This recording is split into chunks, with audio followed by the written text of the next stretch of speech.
En defensa del Evangelio, podríamos decir segunda parte de esto que se denominó doctrinas entre mate y Biblia. Hoy nos acompaña un compañero que desde hace varios siglos atrás viene haciendo de pilar en todo lo que es la historia cristiana, que es el hermano John Bunyan, con este libro La Peregrina.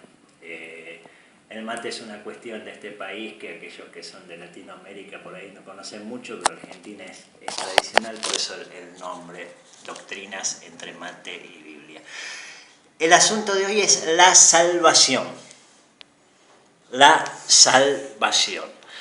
Veníamos hablando de algo que es rarísimo, de algo que nos pasó hace muy poquitito tiempo atrás, en una conversación que sostuvimos con algunos pastores de una iglesia aquí en Rosario, en la que ellos nos dieron su postura con respecto a la salvación del hombre y para no reconocer que la obra de la redención era entera y exclusivamente de Cristo, nos dijeron que el hombre es, sí, siempre salvo, pero a la vez es nunca salvo.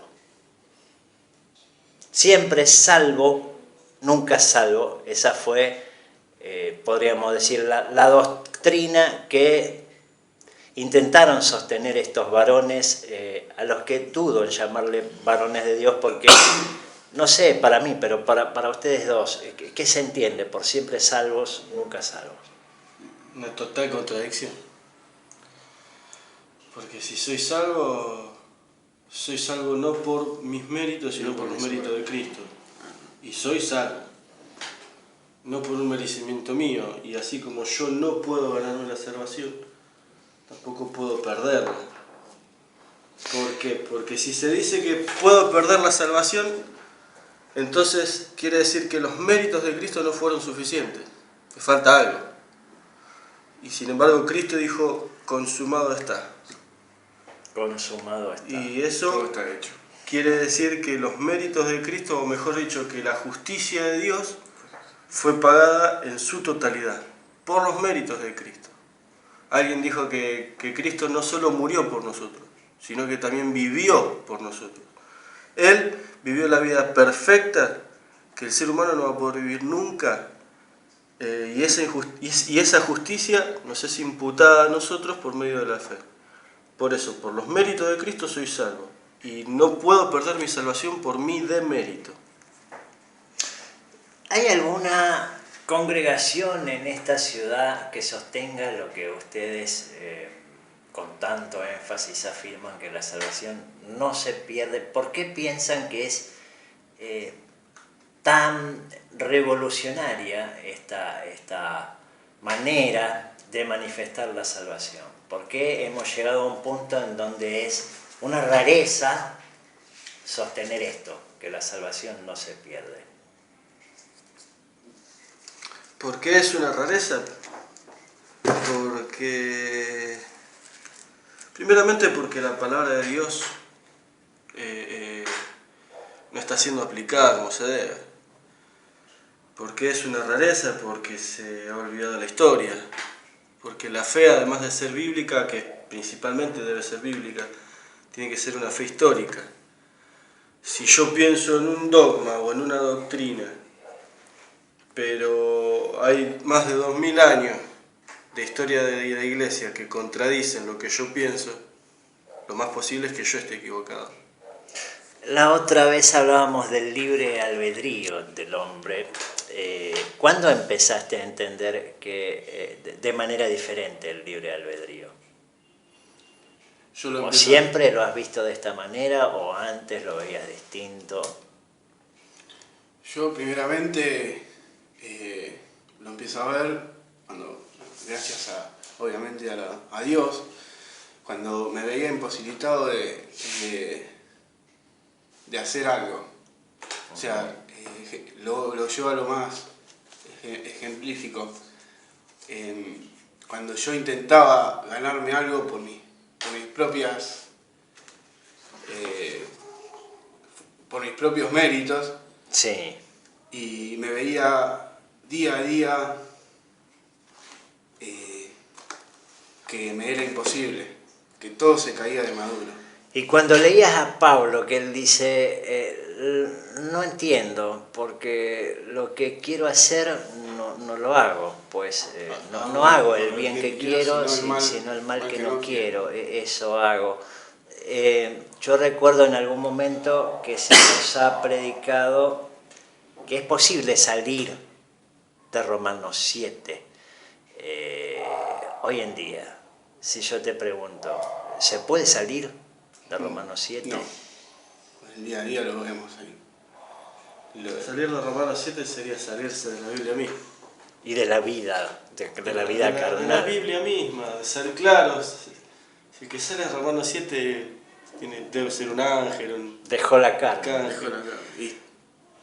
Dejó de confiar en Cristo. La persona que sale de Romanos 7 deja de confiar en los méritos de Cristo.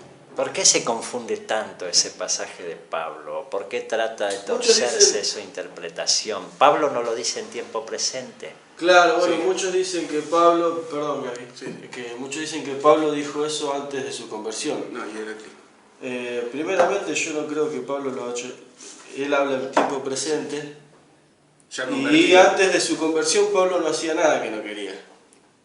Si él perseguía a la iglesia era porque él quería perseguir a la iglesia. Si él hacía lo que hacía, él tenía sus fundamentos para querer hacer esas cosas. Entonces es imposible que esté hablando antes de su conversión. Es evidente que está hablando después de su conversión. El cristiano hace muchas cosas que no quisiera hacer, pecaminosas. Y yo creo que es justamente a eso lo que se refiere Pablo. Una pregunta clave. ¿Dios te necesita? No, a mí no.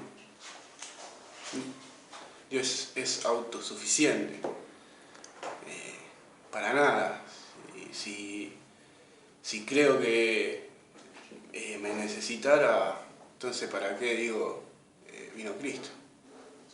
Pero lo escuchaste. Sí, lo he escuchado. Lo he escuchado y Sí, lo se han escucha, dicho se escucha. en diferentes congregaciones y en la congregación que principalmente que yo iba. Dios te me necesitaba. No sería Dios. No sería Dios de verdad. Un Dios que tenga necesidad de los Dios. No. ¿Qué grado de autoestima sería el que tendrías que tener para creer que Dios te necesita? Llegar a ser ¿Tiene un- que ver eso acaso con morir, como dice Cristo? ¿Con qué? Morir a la carne. Y Cuando alguien dice Dios me necesita, ¿ha muerto realmente? no. Ni siquiera ¿cómo dice? Ni siquiera como dice Pablo, no me acuerdo, golpeo mi cuerpo, ni siquiera se golpea a sí mismo. Porque una cosa, viste, es morir acá. Por lo menos nos podemos intentar morir flagelándolos, no como hacía en los tiempos de Lutero que se golpeaba, pero es bíblico que no tenemos que satisfacer los deseos de la carne. Pero la persona que dice que Dios la necesita, ni siquiera empezó a no satisfacer los deseos de la carne. Frases comunes de canales baratos de televisión cristiana. Una de las frases de estos canales baratos de televisión cristiana. Pon tu fe en marcha. Primeramente que no tengo fe yo. O sea, a lo que voy es Fe propia. mi fe propia. Es ¿Sos el dueño de la marcha de la fe? No, esa es dada por medio del Espíritu, por medio de donde Dios, la fe proviene, es donde Dios te la otorga. La fe es don de Dios. Exactamente, en donde también quiero aclarar que en esta congregación por la cual yo iba, hasta se ha dicho que la fe no era don de Dios, Sí. la fe no era don de Dios. Entonces estamos contradiciendo a la palabra que mismo Dios ha dejado en la Biblia. Con respecto al punto anterior de si Dios te necesita, yo he escuchado decir, y me lo han dicho a mí mismo, pero, por ejemplo, si no entonces, ¿por qué Dios mandó a predicar al hombre? Ujú. Dios mandó a predicar al hombre porque por la locura de la palabra agradó a Dios salvar a los creyentes. Después otra cosa que me han dicho, a ver, no porque Dios necesita al hombre, sino porque así le agradó a Dios. Así lo dice su palabra, Sí. por la locura de la predicación. Y otra cosa, a veces que porque predicamos Dios no necesita. No, Dios nos da el privilegio que no merecemos de servirle. O sea, no es que nos necesita. Nosotros necesitamos servirle. Y me han dicho también, pero Cristo cuando iba a entrar a Jerusalén dijo, vayan allá a tal lado y búsquenme un pollino de asno porque me es necesario. Sí. Entonces eso dice de que Dios tiene necesidad. No, eso es una herejía y además es una brutalidad y una ignorancia tal que parece un chico de 8 años que dijo esa persona. Más frases baratas de televisión cristiana. ¿Se puede torcer la voluntad de Dios? No, la voluntad de Dios no se puede torcer. Ya, como he dicho, también he escuchado que se puede torcer. No, claramente que no. Dios ¿No es capricho acaso pensar que puede torcerse la voluntad de Dios? Y yo creo que sí, sería un capricho humano. Querer torcer la voluntad de Dios, porque 1000 horas de oración podrían torcer una determinación divina. La persona que quiera torcer la voluntad de Dios está creyendo en un Dios tonto, en un Dios que se equivoca. O sea, querer cambiar la voluntad de Dios es lo mismo que no aceptarla. Es creer que Dios se puede llegar a equivocar y que nuestra voluntad sería mejor que la de Dios. Aceptar una tragedia, una calamidad, una enfermedad, una muerte, ¿es falta de fe? no, así Dios lo quiso. Dios quiso que pasemos por ese momento y por ello no quiere decir que si no tengo fe no me sane. Dios lo quiso así, esa es la voluntad de Dios. No quiere decir que eso deje de creer o no, porque en nosotros está, lo que Dios nos dio es la salvación. De todos modos, yo he escuchado el hecho de torcer la voluntad de Dios, no como queriendo imponer nuestra voluntad, sino que cuando nosotros no nos amoldamos a la voluntad de Dios, pueden llegar a pasar cosas que Dios no quería que pasen. Eso es lo mismo que decir que Dios es improvisado, que Dios improvisa, y además tendría que todo el tiempo estar cambiando la voluntad de Dios, porque el hombre por naturaleza se descarrila una y otra vez. Claro. El autor de este libro que estábamos estudiando, John Bunyan, se dice que escribe el primer libro, porque este es el segundo, es La Peregrina, pero el primer libro, El Peregrino, lo escribe estando en prisión. Aparentemente estuvo 10 años preso y en alguna oportunidad se le propuso la libertad a cambio de cambiar el mensaje. Él dijo, no, si me dan la libertad lo primero que voy a hacer es continuar con el mensaje. Y algunas anécdotas dicen que no vio a su niño y que solamente lo veía cuando se le acercaba a la ventana de la celda para alcanzarle un pan, y las lágrimas de Bunyan eran que durante 10 años logró crecer detrás de la ventana de la celda por no torcer el mensaje. ¿Qué piensan? ¿Es falta de fe? Desgarrador. ¿Hoy qué diría un ministro cristiano de un asunto como ese? ¿Que no declaró? Mirá. ¿No declaró en fe que se abran las puertas de la cárcel? ¿No tuvo la suficiente fuerza? ¿No puso su fe en marcha? Si Bunyan hubiese querido poner su fe en marcha, hubiese torcido la voluntad de Dios y probablemente nunca hubiese existido el libro El Peregrino. O estoy hablando locuras. Para mí es una escena desgarradora. Yo tengo mi nenita de 2 años y es más, a mí me han apretado, en cierto sentido me han apretado cuando estaba en aquella congregación, diciéndome, mirá Jairo, pensá bien lo que vas a hacer, pensá que vos tenés una bebita que es chiquitita, y si vos te vas de acá, ¿qué le vas a dar a ella? Y realmente a uno de esas cosas lo hacen tambalear. A mí en su momento, y hasta el día de hoy, me mueve los cimientos. Pero por la gracia de Dios esos cimientos están firmes. se mueven y se tambalean, pero nunca se desmoronan o se caen. Y ese cimiento es la fe y la enseñanza bíblica y lo que Dios me dio. Y yo a mi hija, y yo opté por, no yo opté, Dios me dio la gracia de ser usado por Él. Y hoy estoy acá, exiliado de la congregación a donde iba, y si me preguntan qué le voy a enseñar a mi hija, le voy a enseñar esto. No le voy a enseñar otra cosa. Un cristiano no se hace en una congregación, el cristiano lo hace Dios. Que una congregación no quiere decir una iglesia. No, exactamente. No, creo que a la congregación por la cual íbamos, si no está aplicada la verdad, no se puede llamar la verdad iglesia, sino congregación. Contradecir a la palabra de Dios. Esto es muy fuerte para no solo la ciudad de Rosario, sino para el mundo entero, porque tengamos en cuenta que, podríamos decir, el mayor porcentaje de las iglesias llamadas evangélicas están predicando lo contrario a esto. Lo más reconocido en los salones cristianos de auge y de renombre que se predica tiene que ver con declarar en fe, con una actitud positiva, con no bajar los brazos. Escuchaba hace unos días atrás a un grupo de ministros hiper importantes, que no viene al caso dar los nombres, pero aparecen en un canal que reproduce para toda Latinoamérica, y ellos planteaban un viaje a Israel.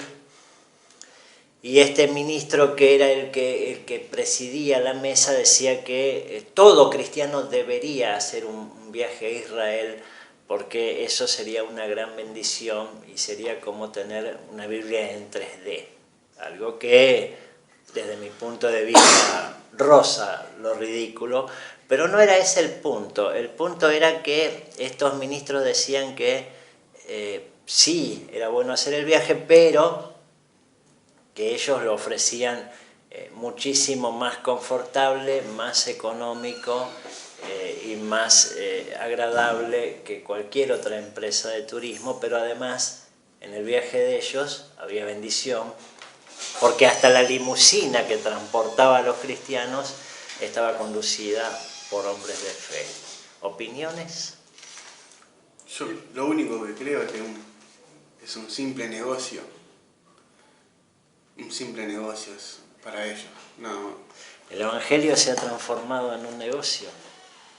Que lo diga la palabra de Dios. Segunda de Pedro 2 dice: pero hubo también falsos profetas entre el pueblo, como habrá entre vosotros falsos maestros que introducirán encubiertamente herejías destructoras y aún negarán al Señor que los rescató, atrayendo sobre sí mismo destrucción repentina. Y muchos seguirán sus disoluciones, por causa de los cuales el camino de la verdad será blasfemado. Y por avaricia harán mercadería de vosotros con palabras fingidas.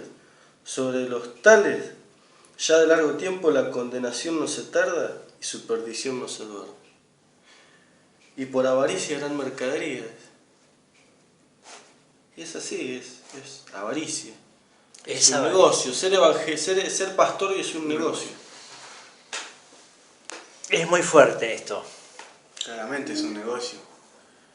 Es para su propio bien. No está en ellos predicar la verdad, sino el hacer un negocio con el Evangelio, en jugar con la verdad. Así lo creo yo.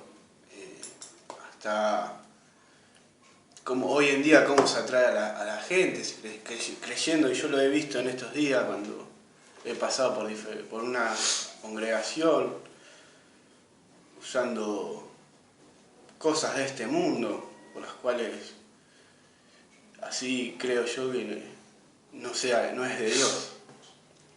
Se dice que ustedes tienen una tendencia de creer que el salvo es siempre salvo. Y hay, yo entiendo, toda una confusión con este tema, porque ustedes sostienen que el verdadero cristiano no pierde la salvación.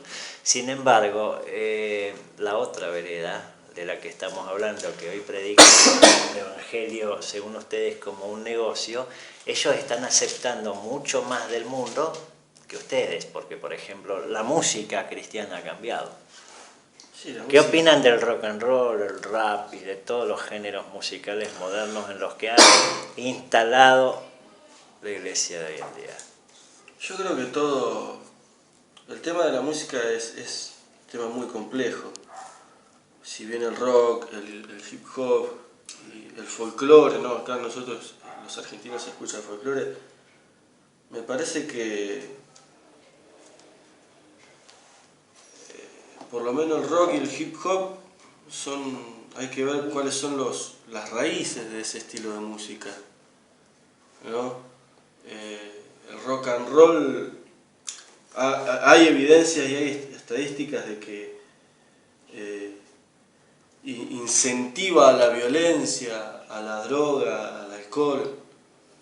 Lo mismo el hip hop, la mayoría de los hip hop o del rap incentiva también a la violencia, o son protestas. Hay mucho capitalismo y cosas así introducidas en la música.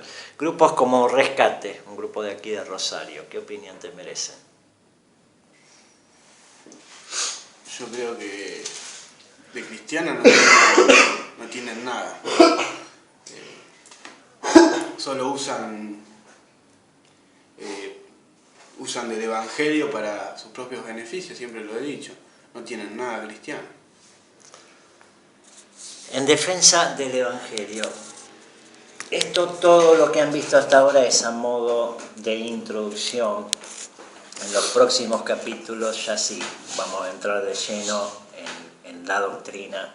Vamos a tocar los puntos doctrinales tal y cual hay que tocarlos. El oyente después tomará su decisión y su postura con respecto a lo que vaya escuchando, pero no queremos hablar palabras de hombre ni opiniones humanas, sino lo que dice la palabra de Dios y lo que tienen que ver las doctrinas, y vamos a tocar los puntos de la doctrina calvinista y la doctrina arminiana. Vamos a poner los 5 puntos de cada una en balanza y después los hermanos que estén oyendo tomarán sus propias posiciones.